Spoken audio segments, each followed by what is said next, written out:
Bang, macam mana nak bezakan katak jantan dengan katak betina? Mohon penjelasan. Okey, kalau katak jantan dia bunyi ong, ong, ong. Kalau katak betina dia bunyi oh. Saya nak tanya bang, macam mana bunyi lipas? Dia kena je. L I P A S.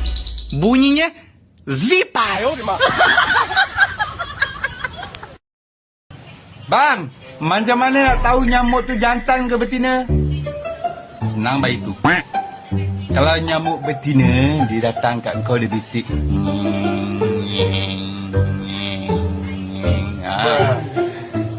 Kalau nyamuk jantan, dia bisik.